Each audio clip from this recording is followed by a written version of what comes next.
오늘은 함께 말라기서 말씀을 살펴보려고 합니다. 말라기서는 구약 성경의 맨 마지막에 놓여진 성경입니다. 그래서 말라기서를 다 읽으시고 한 장을 딱 넘기시면 그 유명한 아브라함과 다윗의 자손 예수 그리스도의 계보라라는 마태복음 1장 1절이 시작이 되지요. 그래서 말라기서는 구약과 신약의 연결다리 같은 역할을 하는 성경이라고 할 수 있겠습니다. 그렇다 해서 구약이 끝난 다음에 바로 신약이 시작되는 것은 아닙니다. 구약이 끝나고 나서 약 400년 정도의 기간이 흐른 뒤에 신약의 시대가 시작이 됩니다. 우린 이것을 신구약 중간기라고 말합니다. 신구약, 신약과 구약 사이의 400년, 그래서 신구약 중간기 400년 이렇게 표현을 하는 거죠. 이 신구약 중간기 400년 동안에 하나님께서 아무 말씀을 안 하십니다.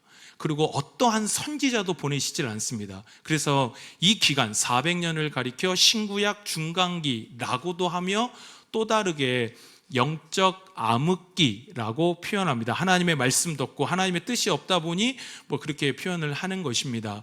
이 시대는 안타까운 것이 영적으로도 어두웠고요, 또 나라적으로도 위기였습니다.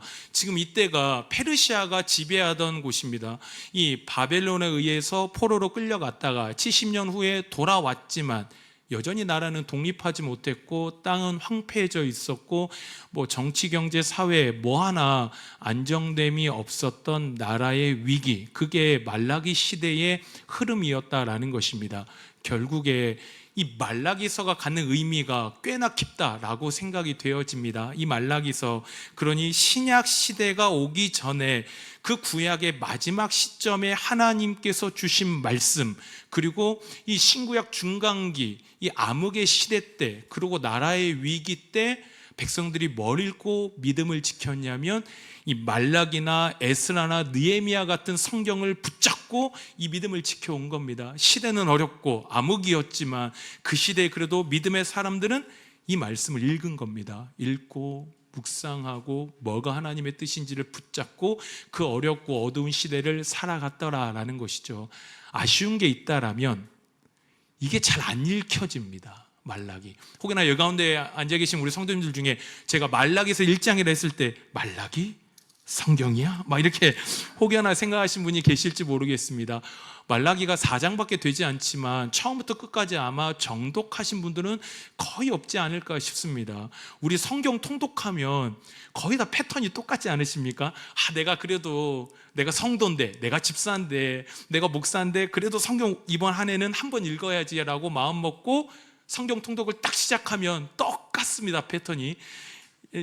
창세기 1장 1절, 태초에 하나님께서 천지를 창조하시느니라, 우와 멋지다 해가지고 이제는 노아부터 시작해서 아브라함, 이삭, 야곱, 요셉까지, 이게 딱 창세기지 않습니까?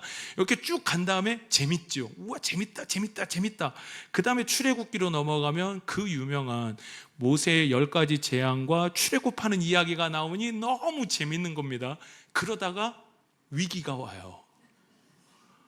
혹시 경험이 있으십니까? 언제일까요? 몇 장에서 딱 위기가 올까요?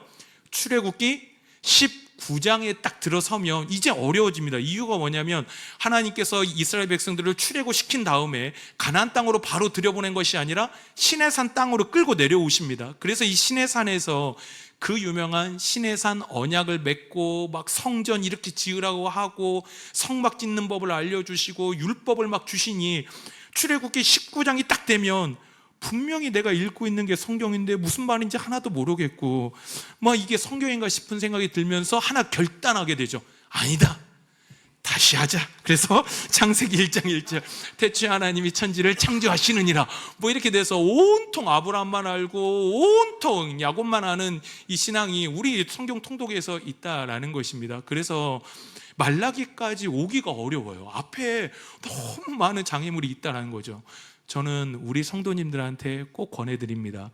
이 말라기서 4장밖에 되지 않습니다. 집에 가셔서 꼭 한번 읽어보시면 좋겠어요. 올림픽도 중요하지만 저도 어제 양궁 보는데 심장이 이러다 병 걸리겠더라고요. 이제 한 발 한 발 쏘는데 얼마나 긴장이 되든지요. 양궁도 보시고 올림픽도 보시지만 그래도 꼭 제가 권해드리고 싶은 건, 이건 저의 설교입니다. 다시 한번요, 이건 저의 설교예요. 이건 저의 은혜입니다. 이건 내가 이걸 집에 가서 다시 한번 묵상하고 나의 은혜로 고백하지 않으시면 이건 그냥 흩어져 버려요. 사라져 버려요. 그래서 저번 주에 내가 무슨 말씀 들었지가 왜 안 떠오르냐면 다시 나의 은혜로 고백하지 않기 때문입니다. 집에 가셔서 꼭 여보 잠깐 앉아봐, 우리 말라기서 좀 읽자. 그래가지고 같이 한번 쭉 읽어보셔도 금방 읽어보십니다. 그래서 소망하기는 집에 가셔서 말라기서를 꼭 읽어보셔서 그 마지막 시대, 그 구약의 마지막 시대 때 하나님이 어떤 말씀을 주셨는지, 그리고 그 영적인 어두움의 시대 속에서 대체 이 믿음의 백성들은 어떤 말씀을 붙잡고 그 믿음을 견뎌냈는지를 우리 이 말라기서를 읽으면서 그 은혜를 마음껏 누리시는 복을 누리시기를 주님의 이름으로 소망합니다.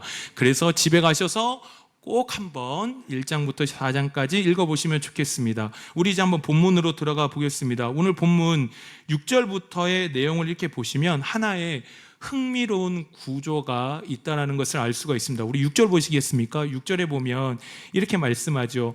나 만군의 여호와가 너희에게 이르기를. 그러니까 하나님께서 말라기라는 이름을 가진 선지자를 통해서 이스라엘 백성들에게 뭐라 말씀을 하신 겁니다.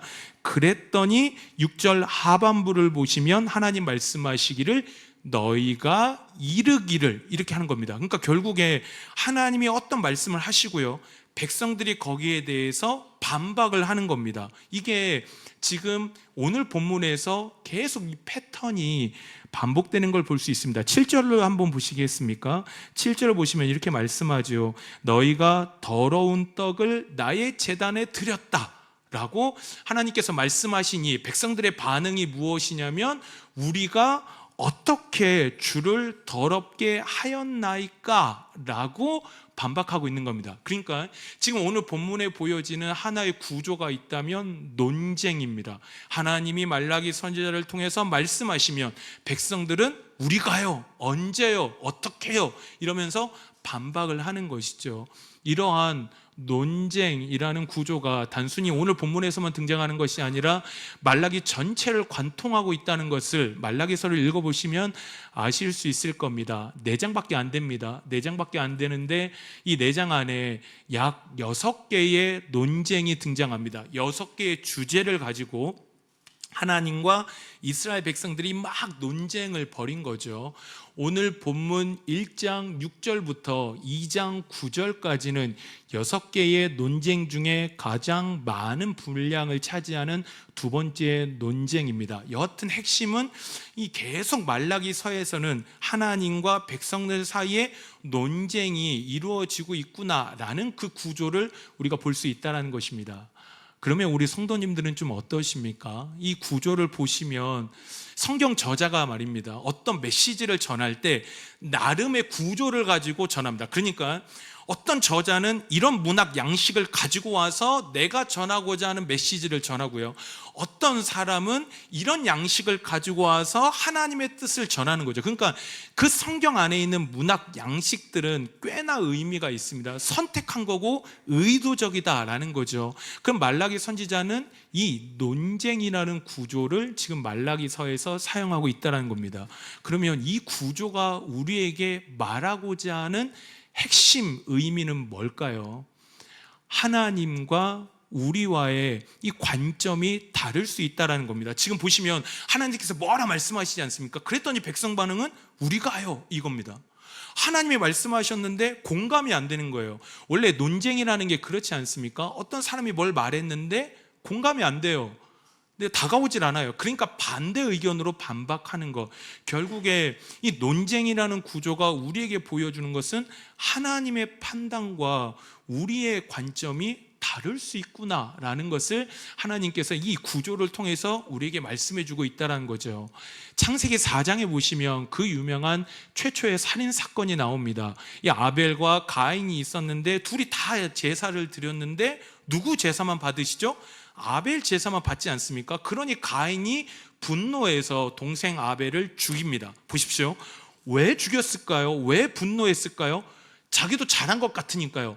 대체 왜 내 제사는 안 받는데 왜 내 제사는 거부하시고 요 아벨 제사만 받으시는 건지 라는 그 생각에서 분노가 일어난 겁니다. 그러니까 하나님이 보시는 그 온전한 예배가 가인이 볼 때는 자기 제사도 괜찮은데 하나님이 보실 때는 아니었다라는 것입니다. 결국에 우리에게 중요한 것이 있다라고 한다면 하나님은 어떻게 우리를 보시느냐, 하나님의 관점은 무엇이냐가 우리 신앙생활에 있어서 굉장히 중요하다라는 겁니다.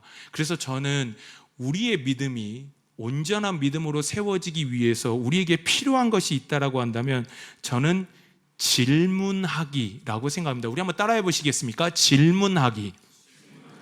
질문을 해야 됩니다. 내 시각과 내 관점에서 질문하는 게 아닙니다.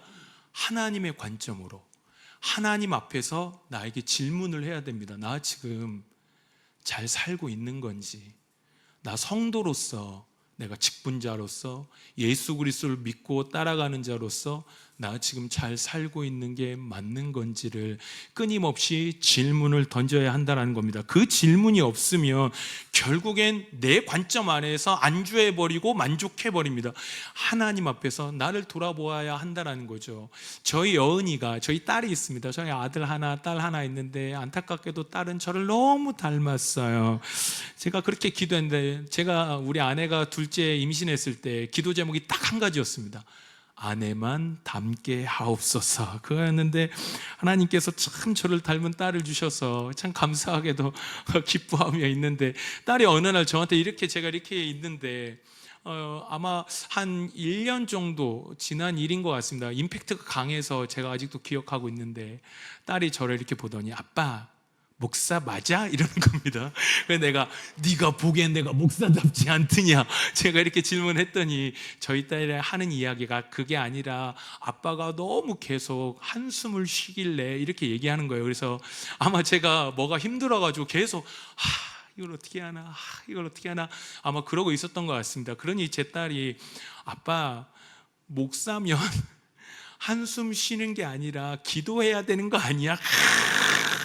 목사 딸답지 않습니까? 우리 딸이 저한테 목사면 한숨 쉬지 말고 가서 기도해야 되는 거 아니야? 어디 하나님 말씀 같죠? 어디 몇 장 마태복음 몇 장 같은데 그 작은 입술에서 나오는 그 고백이 저로 하여금 제 신앙을 깨웠습니다. 내가 목사 맞나? 이 목사라는 타이틀이 있지 않습니까? 저에게는 목사라는 화려한 타이틀이 있습니다. 이게 저를 포장해줘요. 아니거든요. 하나님 앞에서 아니거든요. 근데 목사 정철원 하면 이 정철원이 안 드러나고 요 타이틀이 저를 꾸며버립니다. 마찬가지지 않겠습니까? 10년 다녔어요. 교회 20년 다녔어요. 그게 나를 지켜주던가요?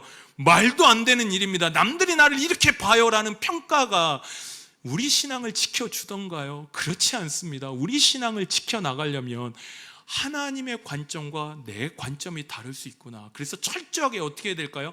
하나님 앞에서 질문을 던져야 됩니다. 나 잘 살고 있는 거 맞나? 나 직분자답게 살고 있나? 주의 자녀답게 살고 있나를 계속 질문해야 한다라는 것입니다. 그래서 제가 좋아하는 단어 중에 하나가 코람데오라는 단어입니다. 우리 한번 읽어보시겠습니까? 시작. 코람데오. 저 뒤에가 데오가 하나님이고요. 그래서 하나님 앞에서라는 라틴어입니다. 하나님은 우리의 창조주가 되십니다. 하나님은, 사람은 우리 그럴 수 있습니다. 그럴듯한 말로, 그럴듯한 모습으로 속일 수 있지만 우리를 창조하신 그 하나님 앞에서 누가 감히 무엇을 숨길 수 있겠습니까? 우리 하나님은 중심을 보시는 하나님인데 그 하나님 앞에 우리가 무엇을 숨길 수 있겠습니까? 그래서 그 하나님 앞에 서야 됩니다. 칼빈의 기독교 강요를 보면 1권 1장이 이렇게 되어 있습니다. 하나님을 아는 지식과 자기를 아는 지식이 서로 깊이 연결되어 있다라는 것으로 시작되는데, 그 안에 내용을 보면 이런 내용들이 있습니다.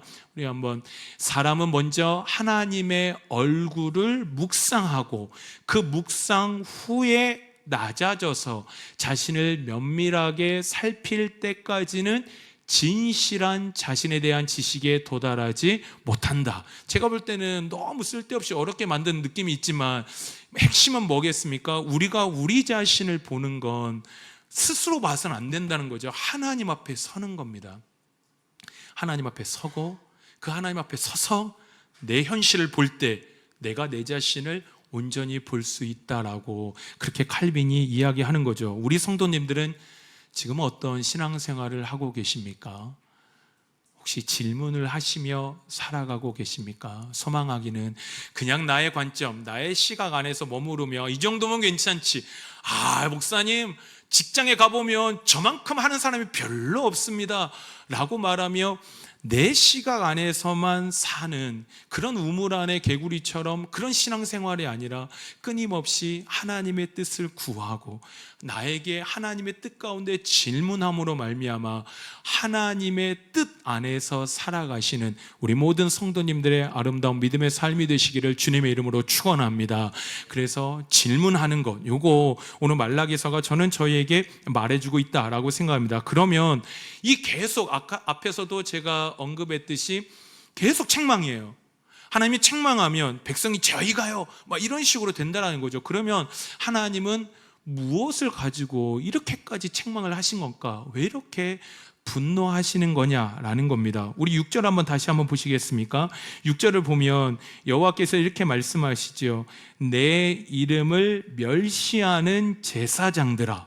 여기 멸시하다라는 이 히브리어 동사가 바자입니다. 그래서 이 바자라는 히브리어 동사가 갖는 기본적 의미는 하찮게 여기다, 대수롭지 않게 여기다 라는 뜻을 가지고 있습니다. 그러니까 하나님 보시기에 이 백성이 지금 하나님을 하찮게 여기고 이 대충 대수롭지 않게 생각하고 있다는 거죠. 그러면서 하나님이 또 다른 규탄을 하시는데 6절에 보면 2번 반복되는 하나의 단어가 있습니다. 혹시 눈에 보이실까요?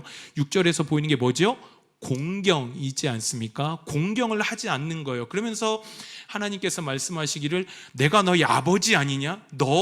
내가 너희의 아버지인데 너 나 왜 공경 안 하냐?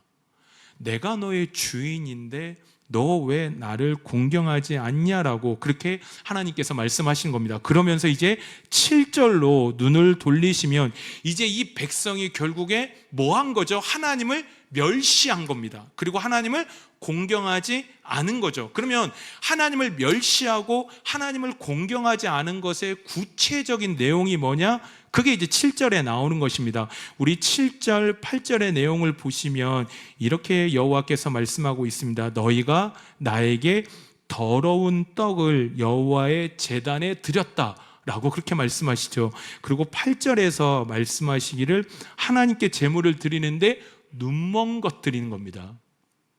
하나님 앞에 제사하러 나오는데, 예배하러 나오는데 눈멀고 절고 병든 것, 이 악한 것들, 온전하지 않고 그것을 분별하지 않은 제물을 가지고 여호와 앞에 지금 이 백성이 나왔다라는 것입니다. 하나님께서 다른 것이 아니죠. 하나님 앞에 나아오는데 병든 것 가지고 나아오는 겁니다.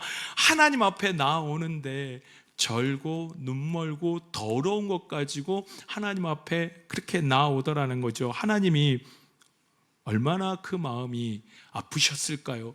하나님이 선택하셔서 부르시고 언약 백성 삼으시고 은혜 주시고 지켜주시고 동행하셔서 여기까지 왔는데 이 백성이 이 은혜 다 잊어버리고 이제는 하나님 앞에 나오는데 그 은혜를 잊어버리니 저는 것, 병든 것, 눈먼 것, 병든 것 이것 가지고 하나님 앞에 나오더라라는 것입니다. 그러니 하나님이 뭐라 고백하시냐면 8절 보시겠습니까? 하나님께서 고백하시기를 너 그런 것 가지고 와봐라, 총독에게 드려봐라, 그가 너를 기뻐하겠느냐.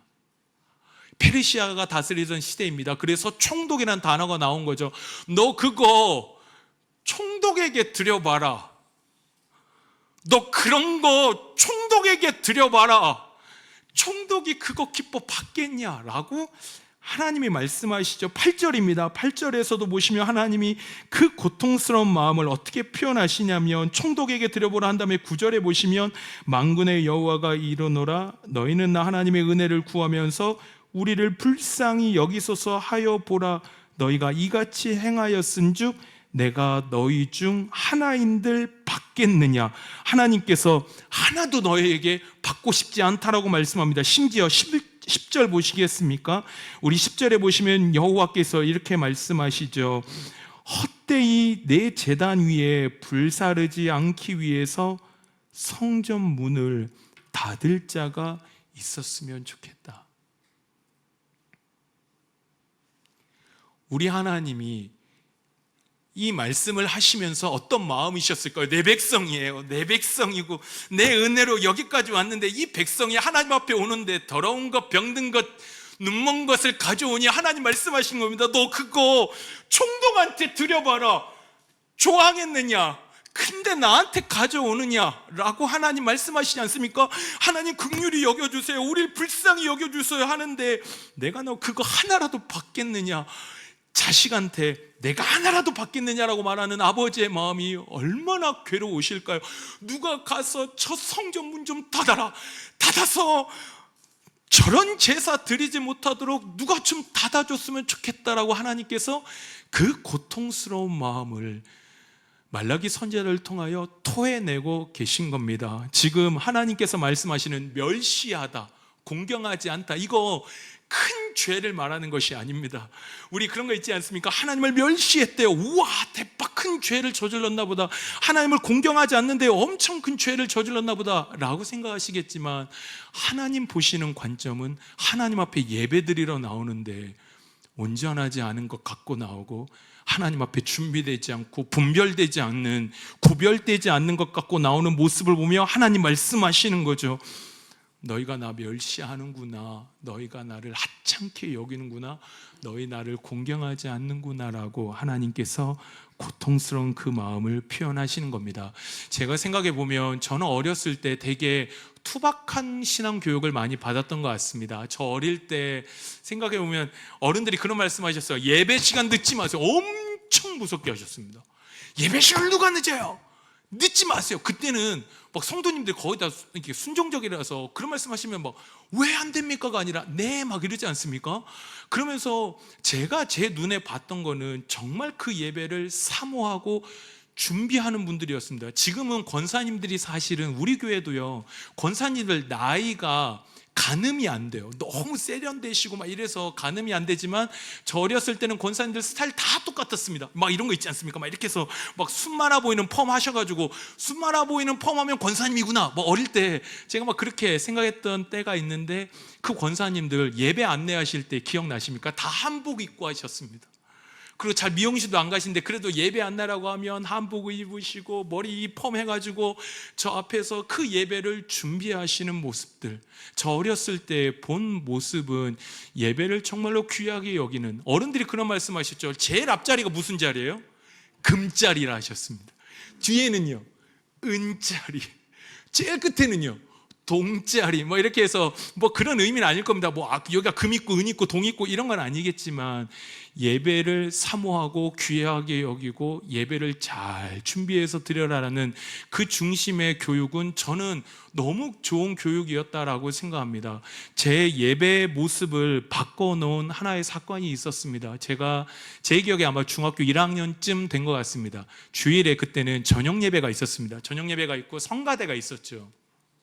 제가 성가대였는데 아마 그때 요 앞줄이 착당을 하고 다 장난한 것 같습니다. 뭐 이렇게 찬양을 하는데, 예를 들면 빈들의 마른 풀같이인데 이런 식으로 제가 아이들하고 이제 장난으로 찬양을 한 거죠. 저희 어머니가 꽤나 엘레강스 하십니다. 저희 어머니가 웬만하면 뭐 매를, 제 인생에서 어머니께 매를 이렇게 맞아본 적이 아마 한 번, 뭐 두 번 정도 되는 것 같은데 거의 없는 것 같은데, 그날 예배 딱 끝나고 나더니 어머니가 저를 데리고 방에 너 들어와. 그러더니 어머니가 문을 딱 잠는 겁니다. 그런 느낌 있지 않습니까? 불안하다, 싸늘하다, 뭐 이런 느낌 딱 들었는데, 어머니가 그때부터 우시는 거예요.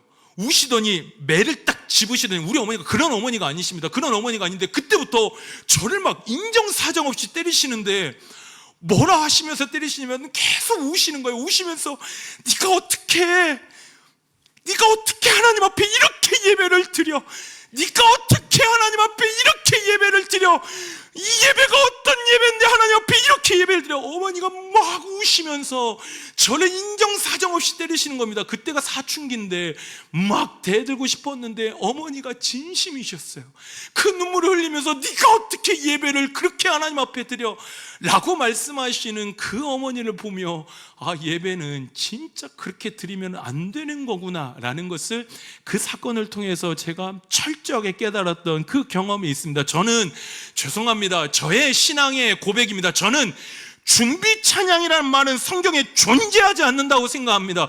준비 찬양이라는 말이 세상에 어딨나요? 어디 성경 근거가 준비 찬양이라는 말이 어디 있겠습니까? 찬양은 예배입니다. 찬양부터가 예배입니다. 그러면 우리 45분에 시작합니다.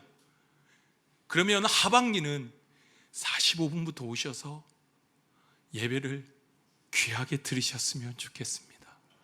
우리의 예배는 찬양부터, 또 우리 매일의 삶도 그러겠지만 찬양부터 하는 거죠. 우리 잊으시면 안 되겠습니다. 우리가 지금 하나님 앞에 나와서 이렇게 자유롭게 예배 드린 거예요. 우리가 대단해서요, 우리가 뭔가 자격이 있어서요? 아니지 않습니까? 우리가 감히 하나님 앞에 설 수 없는 자라는 건 우리가 더 스스로 알지 않습니까? 하나님께서 그 하나님의 영광 앞에 우리가 감히 담대하게 나아갈 수 있는 건 우리의 어떠함 때문이 아닙니다. 오직 우리 예수 그리스도의 죽으심과 우리 예수 그리스도의 희생과 살이 찢기시고 피를 흘리시고 죽으셔서 죄인인 우리를 의인 삼아 주셨지요. 그 죄인인 우리를 너 내 딸이다, 내 아들이다 칭해 주셨습니다. 그 은혜가 있기 때문에 우리는 감히 하나님 앞에 나아갈 수 있는 겁니다. 감히 그 하나님의 존전 앞에 우리같이 연약한 자들이, 죄 많은 자들이 나아갈 수 있는 것이죠. 그래서 히브리서 3장 1절은 이렇게 고백합니다. 우리 한번 읽어보시겠습니까? 시작. 그러므로 함께 하늘의 부르심을 받은 거룩한 형제들아, 우리가 믿는 도리의 사도이시며 대제사장이신 예수를 깊이 생각하라. 예수님에 대해서 표현하는데 대제사장이라고 표현하지 않습니까? 원래 대제사장의 직무가 뭐죠? 하나님과 백성들 사이에 죄가 있으니 백성들이 하나님 앞에 나아가지 못한 이 대제사장이 중간에서 이 죄의 담을 허무는 역할. 우리 예수 그리스도가 오셔서 우리와 하나님 사이의 모든 죄의 장벽을 무너뜨리시고 이제는 우리로 하여금 하나님을 아버지라 부를 수 있는 이 위대한 영광과 이 위대한 특권을 우리에게 주셨기 때문에 우리는 감히 하나님 앞에 나아갈 수 있는 것입니다. 그래서 우린 예배를 함부로 해서는 안 됩니다. 이 예배를 소중히 여겨야 됩니다. 그리고 나아올 때마다 감히 제가 하나님 앞에 나아가요, 저 같은 사람이 하나님 앞에 나아가요 라는 그 감사함과 그 은혜 가운데 나아가는 것, 그것이 예수 그리스도의 사랑과 은혜를 경험한 자의 고백이다라는 것입니다. 소망하기는 우리 성도님들의 예배의 삶이 이러셨으면 좋겠습니다. 요즘에 어떤 예배를 드리고 계십니까? 하나님께서 원하시는 예배, 온전한, 완벽한 게 아니라 내가 할 수 있는 최선의 예배를 잘 준비하셔서 하나님이 찾으시는 그 예배자의 삶을 살아가시는 우리 모든 성도님들 되시기를 주님의 이름으로 축원합니다. 우리 한 개만 더 보도록 하겠습니다. 그러면 왜 대체 고민해 볼게, 이 백성들은 이렇게 악한 제사를 왜 드렸냐라는 것입니다. 분명히 알았을 겁니다. 알았는데 왜 이런 제사를 드리게 된 것이냐라는 거죠. 저는 하나님을 향한 기대가 사라졌기 때문이다 라고 생각합니다.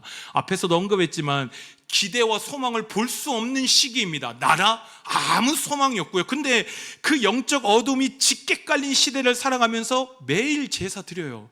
매주 제사를 드려요. 근데 아무 일이 안 일어나는 겁니다. 제사를 드리지만 나의 삶에, 내 가정에, 이 나라 이 민족에 아무 일이 일어나지 않을 때 우리의 신앙은 형식이 무너져 버립니다. 학교를 다니는 아이들 보면 학교 생활에서 자기를 향한 기대가 사라진 아이들이 있습니다. 그러면 뭐가 무너질까요? 학교 생활이 무너져요.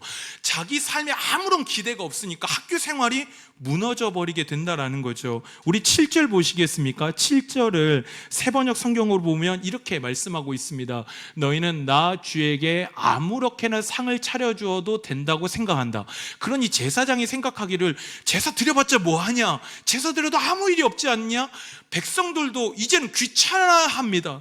이 동물을 구별하는 거 귀찮아합니다. 그러니 그 하나님을 향한, 하나님이 어떤 일을 하실 거다라는 기대가 없는 세상 속에서 그 예배의 형식마저 무너져 버린다라는 거죠. 우리 신앙생활도 마찬가지인 것 같습니다. 우리 예배의 형식이 언제 무너질까요? 기대가 없을 때입니다. 찬양 가운데 주실 하나님의 은혜에 대한 기대가 없을 때 찬양을 사모하지 않습니다.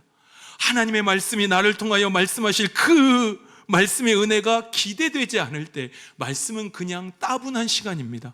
누가 기도할까요? 어떤 분이 그러세요. 목사님, 저는 성품이 원래 천성이 그렇게 막 소리내서 기도할 수 없는 사람이에요 하시는데 저는 그렇게 생각하지 않습니다. 누가 기도할까요?